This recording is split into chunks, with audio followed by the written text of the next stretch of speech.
In the heart of the Galactic Consortium, an unassuming bureaucratic report quietly made its way through the interstellar channels. It was filed under routine planetary surveys, the kind that no one really paid much attention to, until someone did. Zero, a low-ranking data analyst from the Xantrath Collective, was the first to notice something off about it. What began as a casual review quickly morphed into a frantic double-checking of calculations, followed by an emergency alert to his supervisor. Earth, that seemingly insignificant backwater planet from Sector 3492, had just been classified as a Class 13 death world. At first, the consortium didn't take it seriously. After all, Earth had been part of the galactic fold for centuries now, though it was mostly known for its bizarrely over-enthusiastic citizens and odd customs. Some minor infractions, a few incidents of humans being, well, human, but nothing to justify such a deadly classification. Surely, it had to be a mistake. Class 13 was reserved for planets, where even the atmosphere itself was considered hostile to all known forms of life. Planets that were outright uninhabitable, certainly not a place where a sapient species could survive. But the numbers didn't lie. It wasn't long before the Galactic Forum was summoned into an emergency session. Representatives from every major species in the consortium, beings with hundreds of years of interstellar experience, gathered, exchanging nervous glances and unsure whispers. A Class 13 planet? Had the humans been hiding their world's true nature all this time? Or worse, were they aware of just how dangerous their home truly was? In the towering halls of the Forum, High Counselor Orist, a distinguished member of the Falerite species, presided over the meeting. His elongated form swayed slightly, a clear sign of anxiety among his kind, as his voice crackled through the translation nodes. We have received an alarming report regarding the planet designated Earth. According to recent data, it meets all criteria for the highest possible danger rating. A Class 13 death world. The statement echoed in the chamber, and a collective gasp rippled through the assembly. A creature from the Vraktari delegation, with its translucent skin shimmering in agitation, muttered to its neighbors, "That can't be right. I visited Earth. It was humid, sure, but deadly. No way." Rizlok, a reptilian figure from the Mrogar species, scoffed openly. "Humans live there. If they can survive it, how bad can it be? They don't even have scales." Laughter erupted, but it was the nervous kind. The kind that tried to cover up the growing uncertainty and fear settling into the room. The consortium was no stranger to death worlds. Planets with high classifications were well documented, but they were always avoided, sealed off with strict intergalactic laws to prevent any form of accidental exploration. No species had ever intentionally settled on such a planet and lived to tell the tale. Yet here were humans, thriving on a Class 13 world for millennia, without even knowing the danger they were in. Or maybe, as some began to whisper, the humans knew all along. What exactly makes this planet so dangerous? One of the newer members of the Forum, a Zagrath named Clor, asked. His multi-lensed eyes flicked rapidly between the screens displaying Earth's data, clearly searching for some error. There must be a mistake in the classification. Their cities. Their history. It doesn't add up. Counselor Orist raised one of his many appendages, signaling for silence. The planet's atmosphere is volatile. Temperatures fluctuate to extremes across many regions. Natural disasters occur with alarming frequency. Its flora and fauna are uniquely aggressive and adaptive, both to the environment and any creature unlucky enough to cross them. Orist paused dramatically, eyes narrowing. And their oceans, the most violent bodies of water in the known galaxy. A single wave can crush structures. The creatures that dwell beneath the surface. Rizlok interrupted, still chuckling. Oceans? You mean water? You can't be serious. The creatures, Oris continued, ignoring him, are capable of reaching sizes unmatched by anything outside of our worst nightmares. Some hunt in packs. Others are solitary behemoths. All of them deadly. Rizlok's smirk faltered. He had heard rumors about Earth's marine life. All right, but the humans still managed. I mean, they've got technology. It's not like they're just swimming around in that mess without protection. Several delegates nodded, but the discomfort remained. The data wasn't just about natural dangers. There was something different about Earth. Something that every logical being in that room found hard to grasp. They evolved there. A soft voice piped up from the corner. It was Nivel, the representative from the Velter. Her pale green eyes glimmered with curiosity and a hint of worry. Whatever adaptations they've made, their very biology is shaped by the constant struggle against this environment. They thrive where others would perish. The silence that followed was thick. Humans thrive. The phrase bounced around the minds of the assembled delegates, each processing it with varying degrees of disbelief. If Earth was truly a death world of the highest order, then the humans were not just survivors. They were a product of it. Their resilience, their notorious adaptability, it all made sense now. But that realization only led to more troubling questions. If they had been shaped by such a lethal world, what did that make the humans? Somewhere in the back of the hall, a sharp voice called out, "What do we do with them now? Are we safe?" This was no longer a simple classification issue. Earth's new status didn't just change how the planet was viewed. It called into question everything the Galactic Consortium thought it knew about humans. If they could survive, even thrive, on a death world, what else were they capable of? What other secrets had been buried beneath their seemingly innocuous exterior? The unease in the chamber grew as the delegates exchanged uneasy glances. The humans had always been seen as slightly odd, yes, but no one had ever considered them dangerous. Now, with Earth's classification hanging over them like a cosmic guillotine, that perspective was shifting. Counselor Oris took a deep breath, his many eyes narrowing. We need more information.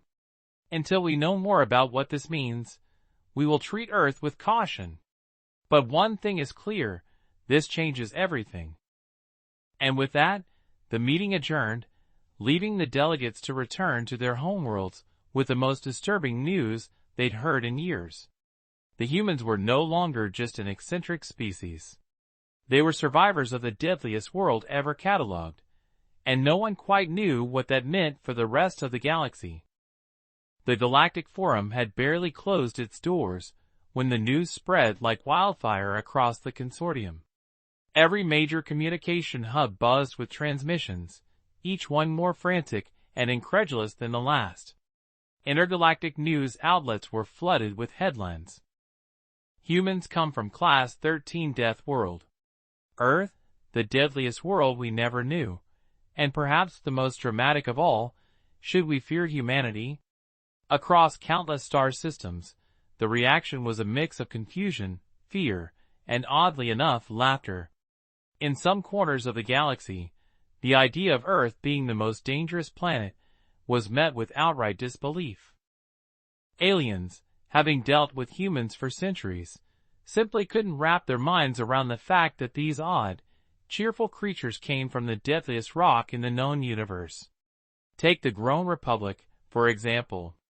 In their capital, Velthuk, the news had reached a group of dockworkers during their midday break.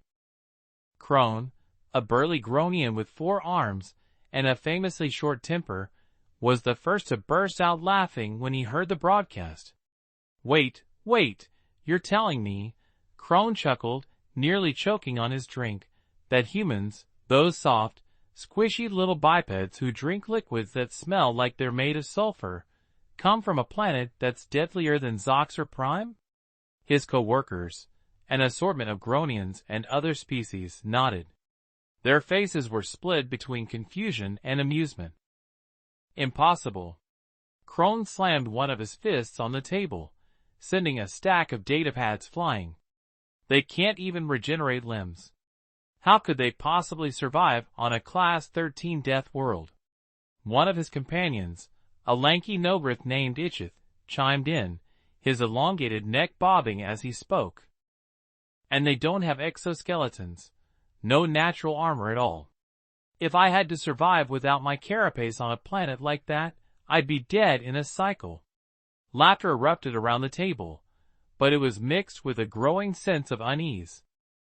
Because, for all their joking, no one could deny the facts. The consortium's data was rarely wrong. Earth was a death world, and the humans had somehow survived there, thrived even. At the same time, on the far side of the galaxy, a meeting of the Relan Academic Council was taking place. The Relans were known for their vast intellect and scientific curiosity, but not even they could suppress their skepticism when Earth's classification was brought to the table. Preposterous, barked Dr. Thenrick, an elder Relan who had spent decades studying planetary biology. His gills flared in agitation. The probability that a sapient species could emerge on a planet so hostile is astronomically low. The sheer number of environmental hazards would make any form of intelligent life highly improbable. Dr. Yitries, a younger Relan and an expert in exobiology, disagreed. But it's not just about probability, Thenrick. We've always known humans were resilient. Their ability to adapt to a wide range of conditions is well documented. They've colonized planets that most species wouldn't even dare visit. Perhaps we underestimated just how much of that adaptability comes from their origin. Thenrick scoffed. Adaptability? You mean their reckless habit of flinging themselves into dangerous situations and somehow making it through alive? It's more than that, Yitries insisted, scrolling through the newly available data on his holodisplay. Their bodies are in a constant state of flux, immune systems that adapt at a speed we'd never seen before, an unmatched capacity for pain tolerance, and, he paused, looking up at the room of scholars, they have a complete disregard for personal safety. The room fell silent, and for a moment, it seemed like the entire Relan Council was processing the same disturbing thought. What if Earth's classification wasn't a mistake? What if humanity's recklessness was their strength? Meanwhile, on Drixon 4, a small colony world primarily inhabited by the peaceful Acres species, the news had caused quite a stir in the local market square. Acres were known for their calm demeanor and pacifist ways, which made their reaction to Earth's status all the more dramatic. Class 13, shrieked Flavik, a normally composed Acres farmer, as he dropped his bundle of red spice. They've been living on a Class 13 death world this whole time. His neighbor, an elderly Acres named Nelthus, gave a slow, horrified nod. It explains a lot, don't you think? Their erratic behavior? The way they smile in the face of danger? It's as if they're not afraid of anything. And now we know why, Flavik exclaimed, eyes wide with realization. They grew up being chased by things with more teeth than I've got hairs on my body. To them, our galaxy must seem like a vacation. Nelthus trembled. We need to be careful around them. Who knows what they'll do next? But the Acres weren't alone in their panicked interpretations. The Korra Syndicate, a military coalition known for its aggressive expansionism, also took note of the new classification. In their war chambers, Commander Grek, a hardened veteran with scales that shimmered dark green, stared at the galactic map with narrowed eyes. So Grek muttered, his deep voice vibrating through the room, the humans come from the most dangerous planet in the galaxy, and we've been treating them like they're some sort of primitive oddity. One of his advisors, a younger officer named Ekra, shifted uncomfortably. It would appear so, Commander. We underestimated them. Greg snorted. We've underestimated a lot. How in the name of the stars have they managed to survive for this long? Ekra fidgeted. Perhaps they're tougher than they look? Tougher, Ekra. If half of what we're hearing is true, they're unbelievably tough. Imagine if we tried to invade them. We could have been wiped out by a bunch of creatures who think surviving volcanic eruptions and tsunamis is a normal Tuesday. The commander paced the room, his thoughts racing.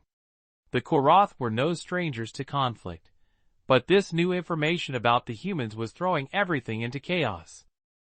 They'd always assumed that humanity's success in the galaxy was due to luck or some strange technological advancements. But now it seemed like the humans had been forged in the fires of their planet's endless dangers. We need to revise our strategy, Greg finally said, his eyes gleaming with a new sense of wariness. Because if humans are as dangerous as their planet, we're going to have to be very careful. And so it went across the galaxy. Some species tried to laugh off the news, unable to reconcile the image of cheerful, coffee-drinking humans with that of the survivors of the deadliest world ever catalogued. Others took the information far more seriously, immediately convening councils and military strategists to determine if humanity posed a threat that had been hidden in plain sight all along. Still, there was one thing that united the entire intergalactic community: confusion. How? Became the rallying cry of the baffled and bemused alike. How had these creatures survived? How had they thrived? How had they made their way off such a world and become part of the broader galaxy without anyone realizing the truth?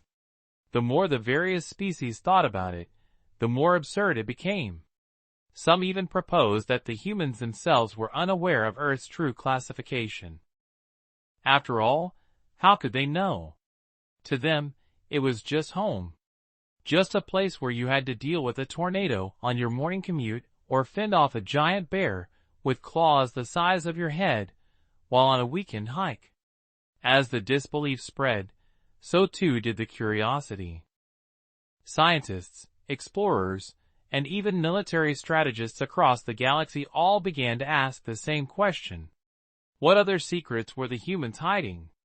Because if they could survive a Class-13 Deathworld, who knew what else they were capable of? The Galactic Forum, in all its infinite wisdom, decided that the best way to settle the growing debate over Earth's deadly classification was to organize an official visit to the planet. After all, if Earth truly was a Class-13 Deathworld, then surely a properly equipped diplomatic delegation could verify the situation firsthand. And so, after much deliberation and no small amount of behind-the-scenes betting on how this would all end, the consortium put together a team of highly respected and, more importantly, highly insured representatives. Leading the mission was Ambassador Tharl, a Gorlaxian renowned for his calm demeanor and thorough diplomacy skills. His gelatinous body rippled gently as he stood before the team, his 8 eyes scanning the group of selected envoys. Standing next to him was Brixik, a 6-legged, denarii scientist, whose expression suggested that he was already regretting his decision to join the mission. Tharl cleared his throat, or at least made a sound that was the Gorlaxian equivalent of such a gesture. Our objective is simple. We will land on Earth, meet with the local human authorities, and assess the true conditions of their environment. We will see for ourselves if this Class-13 Deathworld classification is accurate. Brixik, nervously flicking his antennae, raised a clawed hand. And what if it is accurate? Tharl's eyes blinked in unison. Then we will observe from a safe distance. A very safe distance, I hope, muttered another member of the team, Grawl, a Quixarian whose species was known for their extreme risk aversion. Grawl was already regretting his decision to volunteer. He had assumed Earth would be one of those cozy, quiet planets with maybe an annoying weather pattern or two. Now he wasn't so sure. The journey to Earth was surprisingly quick, the consortium's finest vessel making short work of the interstellar distance. As they neared the planet, the team gathered in the observation bay, staring at the blue and green sphere rotating peacefully below them. Looks harmless enough, Brixik murmured, though his mandibles clicked nervously. Ambassador Tharl tilted his head. Appearances can be deceiving. Remember, this is the same planet that houses predators capable of crushing vehicles with their jaws. Grawl, who had been hoping this was all some elaborate prank, shivered. Predators with jaws? I thought that was a metaphor. Before anyone could elaborate on Earth's infamous fauna, the ship's automated systems began and soon they were landing in a designated spaceport outside one of the humans' bustling cities. The atmosphere felt oddly normal. The air was breathable, the gravity standard, and the temperature only slightly uncomfortable for some of the cold-blooded species on board. But as they disembarked and took their first steps onto Earth's soil, the true nature of the planet began to reveal itself, slowly but surely. Their human liaison, a bright-eyed woman named Joanna, greeted them with a wide smile. "Welcome to Earth. We've got everything set up for your visit. Hope the journey wasn't too rough." Ambassador Tharl extended a gelatinous appendage, which Joanna shook without hesitation. "Thank you for hosting us. We're here to assess the conditions of your planet, as you may know." Joanna grinned, showing her teeth, a gesture that caused several members of the delegation to shift uncomfortably. "Oh yeah, we heard about the reclassification. Pretty wild, right? But don't worry, Earth's not that bad. I mean, sure, we have our fair share of, incidents, but nothing a bit of common sense can't handle." The team exchanged nervous glances. If incidents were considered normal, what horrors awaited them? Their first stop was a city park, a seemingly tranquil area filled with trees, grass, and humans enjoying a sunny day. Birds chirped overhead, and a few squirrels darted about, foraging. At first glance, it appeared to be a peaceful, serene location. But then, things took a turn. A shrill scream echoed through the park as a large dog broke free from its leash, barreling towards the delegation with alarming speed. Grell yelped, and scrambled behind Brixic, who had already begun calculating escape routes. The dog, thankfully friendly, came to a stop just before reaching them, wagging its tail enthusiastically. "This is normal?" Grell hissed, his limbs shaking as he peeked out from behind the denarii. Joanna jogged over, laughing as she caught the dog's leash. "Oh, sorry about that. Rex here just gets excited sometimes. No harm done." "No harm," Grell sputtered. "That creature could have devoured us whole." Tharl, ever the calm diplomat, blinked slowly. "It appears we may need to recalibrate our danger assessments." Joanna chuckled as she patted the dog on the head. "Oh, Rex wouldn't hurt a fly. Though I'll admit, some of the wildlife can get a bit rowdy. You should see the alligators down south." "Allie? Gators?" Brixic's antennae twitched nervously. "Are they large?" Joanna grinned again, and several members of the delegation braced themselves. "Oh yeah, they can get really big. But as long as you don't go poking around in their swamps, you'll be fine." The delegation proceeded with caution, and their next stop was a visit to the coastline. The ocean was a sight to behold, vast, blue, and seemingly endless.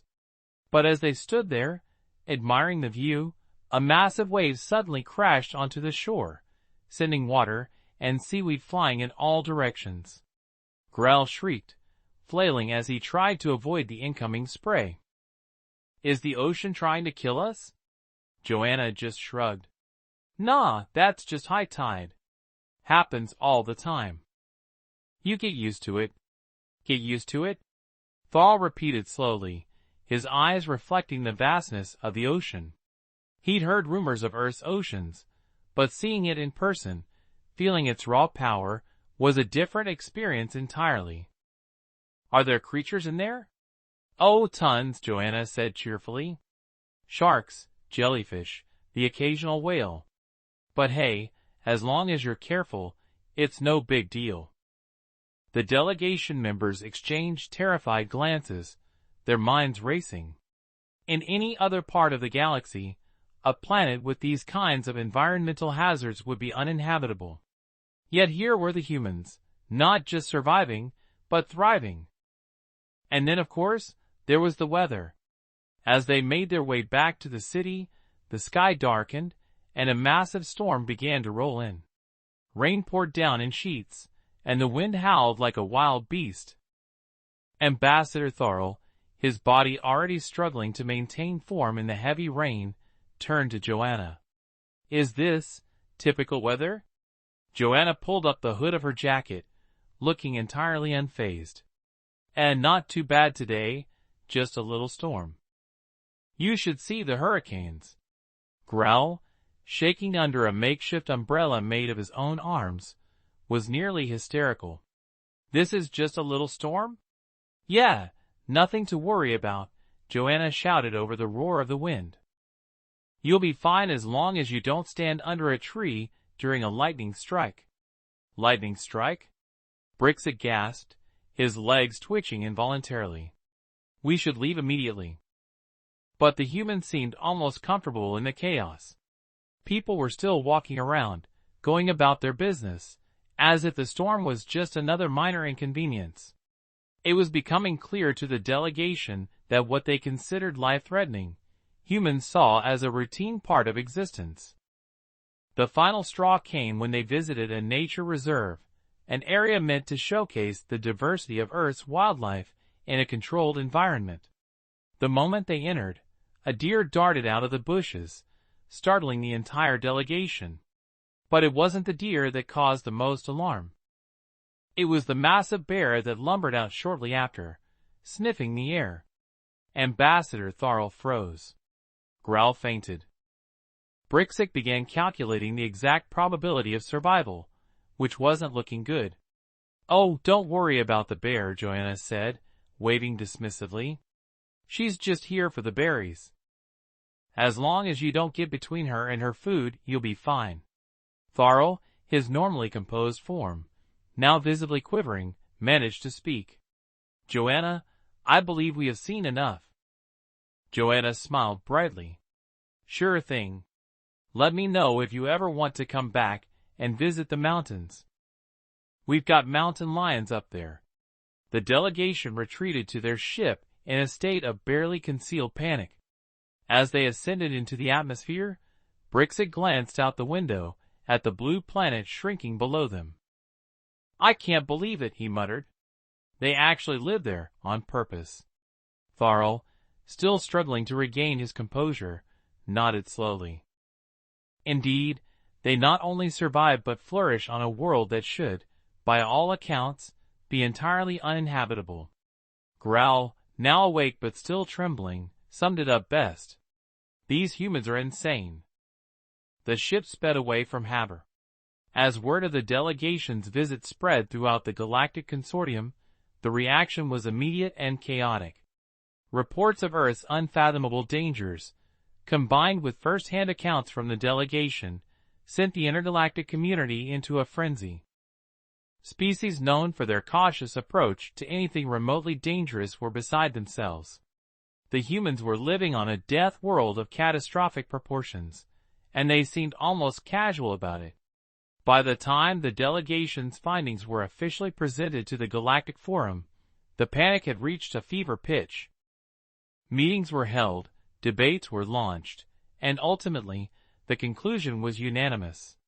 The humans had to be evacuated. Their survival on Earth was nothing short of a galactic miracle, and it was only a matter of time before their luck ran out. Of course, no one thought to ask the humans what they thought about this. The evacuation proposal was spearheaded by the Alkafi, a species known for their extreme concern for the well-being of others, or at least their own idea of what well-being should look like. Counselor Zivroth, a towering Alkafi with skin that shimmered like polished metal, stood before the gathered representatives, his voice grave. "It is clear that the humans are in mortal peril," he intoned, waving a long arm dramatically. "We must evacuate them from their death world before it is too late. Their civilization may appear strong, but they are living on the edge of catastrophe." There were murmurs of agreement from several species.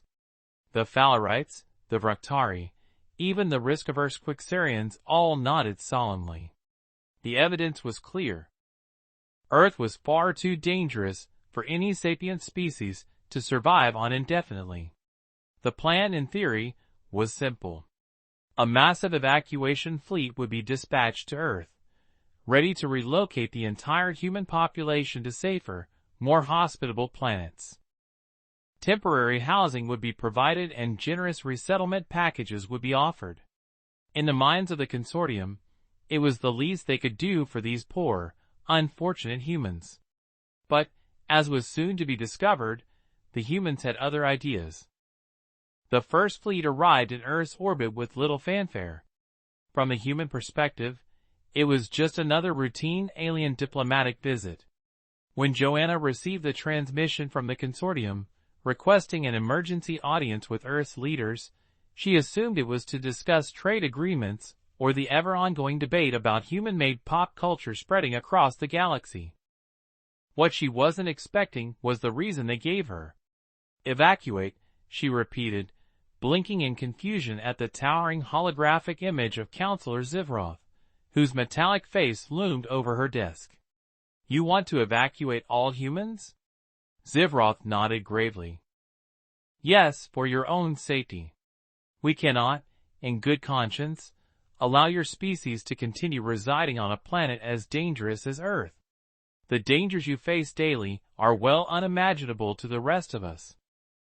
Your oceans alone have more predatory creatures than most galaxies, and that's to say nothing of your tectonic instability, your weather, your fauna." Joanna couldn't help but laugh. At first, it was just a chuckle, but it quickly grew into full-blown laughter. The sight of a human laughing at a Class-13 Deathworld was frankly unnerving to the alien dignitaries present. "I'm sorry," Joanna said, trying to regain her composure. "But you want to? Rescue us? From our own planet?" Zivroth, clearly taken aback, nodded slowly. "Precisely. Your people have been subjected to these dangers for far too long. It's nothing short of miraculous that you've survived this long." Joanna tilted her head, genuinely puzzled. "But we like it here." The entire evacuation effort hit its first roadblock right there.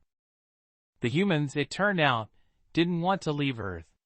To them, everything the consortium viewed as horrific dangers were just normal life. Dangerous? Sure, but nothing they hadn't already figured out how to handle.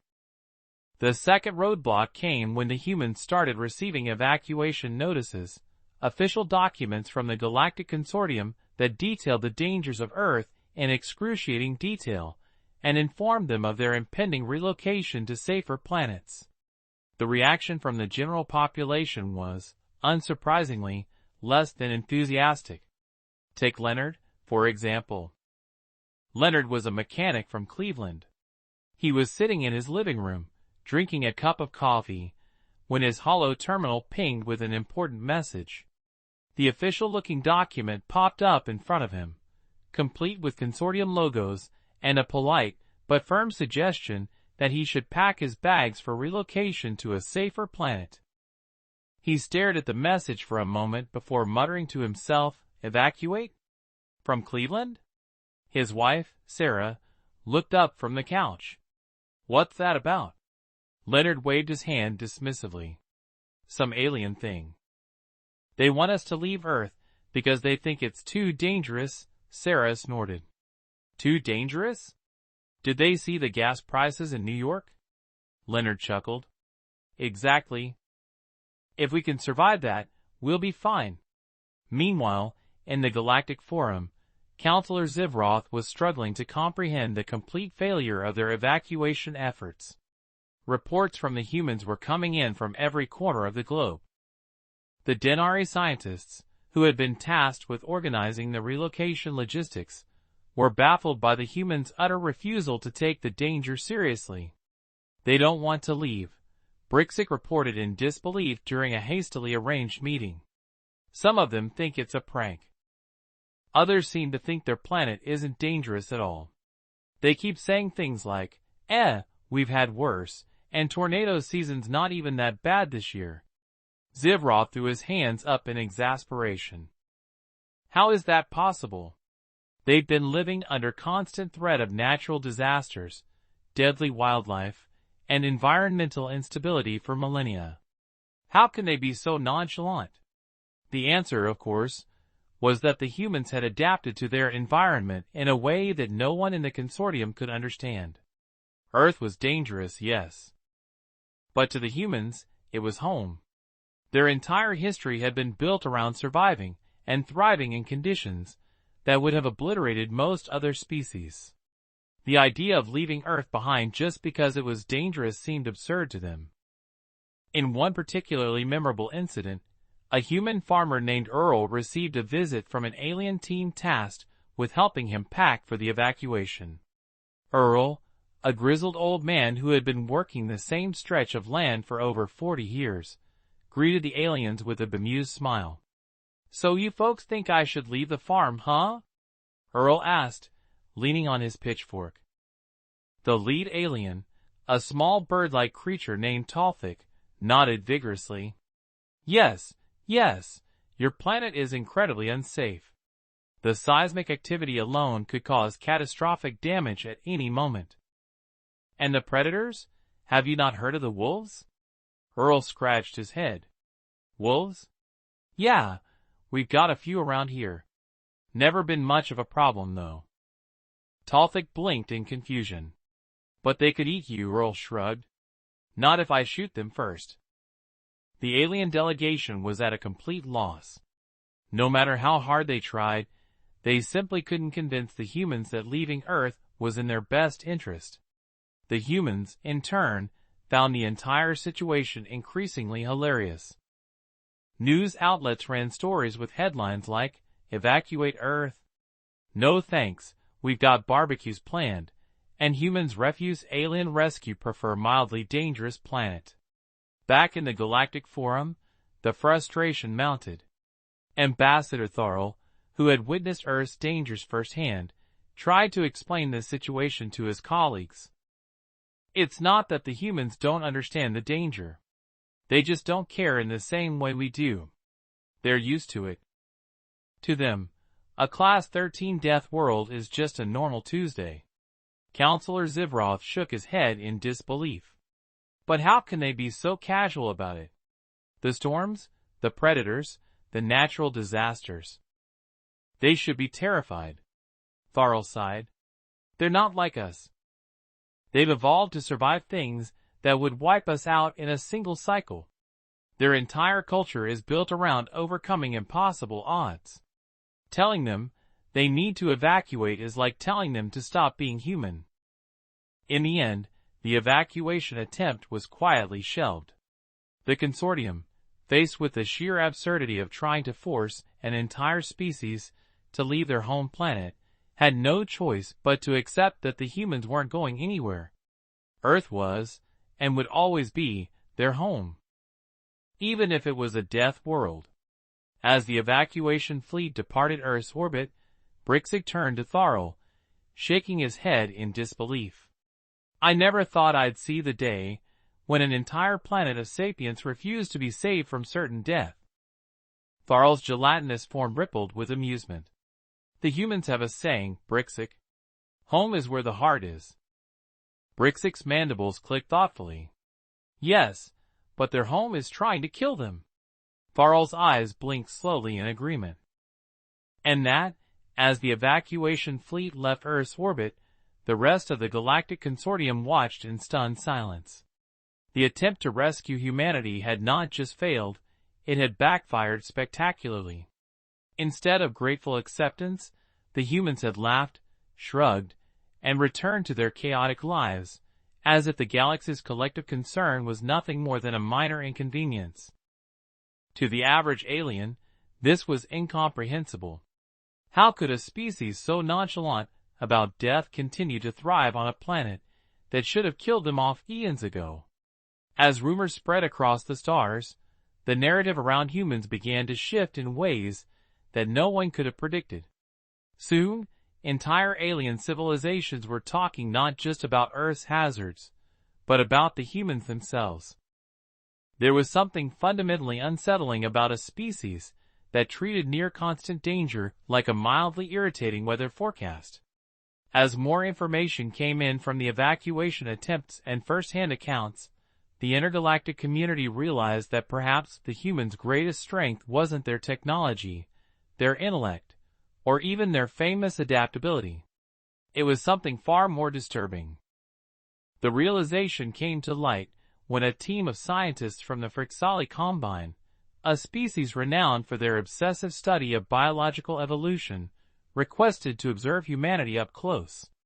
Dr. Xylos, a renowned Frixali anthropologist with a flair for the dramatic, led the research effort. His goal was simple: to understand why humans not only survived on a Class-13 Deathworld, but seemed almost immune to the fear that it inspired.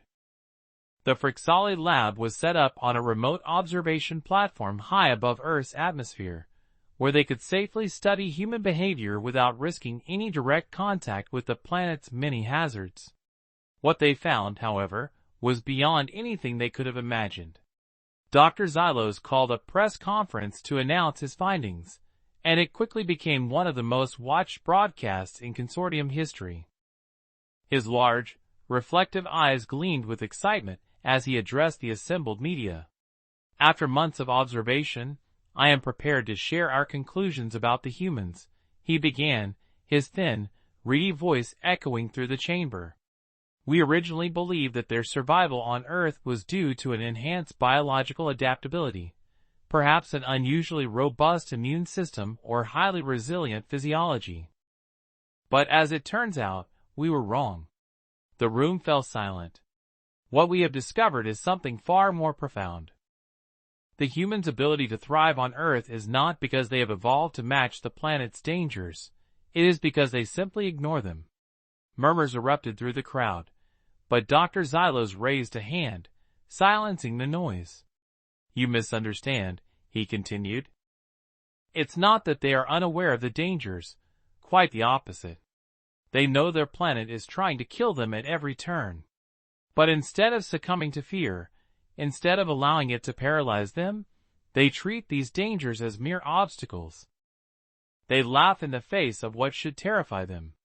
They go about their lives, carrying on as if nothing is wrong, because to them, this level of constant threat is normal. A journalist from the Relin network raised a hand. Are you suggesting that their survival is a result of recklessness? Xylos smiled thinly. Recklessness, yes, but more than that. They have mastered the art of defying death. It's not just that they adapt to danger, it's that they expect it. Their history is filled with accounts of catastrophic events, natural disasters, wars, disease, and yet, they always find a way to bounce back. They don't give up. They improvise, endure, and move forward as if nothing could ever truly stop them. Another reporter, this one from the Xantrath Collective, leaned forward, brow furrowed. But how does that explain their resistance to fear? Surely even the humans must feel terror when faced with Earth's most lethal aspects. Dr. Xylos chuckled, a sound that sent shivers down the spines of many in the room. Oh, they feel fear. They just ignore it. In fact, we have observed that they often joke about their own mortality in ways that most species would find utterly bizarre. Humor, it seems, is one of their most effective coping mechanisms. They laugh at what should terrify them, and in doing so, they neutralize its power over them. The room was silent as the enormity of the revelation sank in. Humans didn't survive Earth by becoming invulnerable to its dangers. They survived by becoming emotionally immune to fear itself. In the weeks that followed, the galaxy was gripped by a new kind of fascination with humanity. Species that had once viewed humans as odd, amusing creatures now saw them in a new light, dangerous, unpredictable, and above all, unbreakable. The fact that humans approached life with a sense of humor, even in the face of death, was something that no other species could fully understand or replicate. Suddenly, the galaxy began to see the value in having humans as allies. Not because they were technologically advanced or physically superior, but because their attitude toward survival was something entirely unique. To the humans, life on a death world was just another day at the office. A few months after the evacuation debacle, a new incident occurred that would cement humanity's status in the galaxy, once and for all. A rogue asteroid, large enough to obliterate a planet, was discovered on a collision course with Earth. Panic erupted across the consortium. Alien species began sending frantic messages warning the humans of the incoming disaster. Evacuation offers were once again extended, this time with far more urgency. Surely, they thought, this was it. Not even the humans could laugh off an extinction-level event. But Earth's response was strange. The humans seemed completely unfazed by the approaching asteroid. There were no mass evacuations, no planet-wide panic, no pleas for help. In fact, of the human messages that reached the consortium were alarmingly calm. As the asteroid hurtled closer, the Galactic Forum gathered for an emergency session. Counselor Zivroth, still scarred from the previous failed evacuation attempt, spoke to the assembly in a voice laced with resignation. "They're not going to leave. They've already told us. They refuse to evacuate." Counselor Orest, the Falarite representative, blinked in disbelief. "But this asteroid will destroy their planet. How can they simply stay?" Ambassador Tharl, who had since become something of an unofficial expert on human behavior, shook his gelatinous head. "They're not staying because they don't care. They're staying because they have a plan." The delegates exchanged nervous glances. A plan? What kind of plan could possibly stop an asteroid of that size? It wasn't until the asteroid entered the final stages of its approach that the galaxy learned what the humans had been preparing. With mere hours to impact, the humans unveiled their solution. A fleet of spacecraft, built specifically for this kind of event. Each ship was loaded with a mix of advanced technology and good old-fashioned human ingenuity. They had repurposed outdated weapons systems, experimental shielding, and, most baffling of all, a giant network of explosives that they had somehow managed to position around the asteroid's trajectory. At the precise moment of impact, the humans blew up the asteroid. The explosion was visible from space. The asteroid shattered into harmless debris, raining down in small manageable chunks that burned up in Earth's atmosphere. It was a feat of engineering that left the entire galaxy speechless. In the aftermath, as the humans celebrated yet another victory over certain death, a quiet respect began to grow among the other species. They finally understood that the humans weren't just resilient, they were the galaxy's ultimate survivors. And it wasn't because of their technology or their strength, it was because they didn't let the fear of death stop them. Not ever. In the Galactic Forum, Counselor Orus summed it up best as he stared at the live footage of Earth, still intact and thriving after the asteroid's destruction. The humans, they don't just live on a death world, they've mastered it. And with that, the galaxy finally came to terms with the truth that had been staring them in the face all along. The humans weren't just survivors, they were unstoppable. And nothing, not even the deadliest world in the universe, could change that.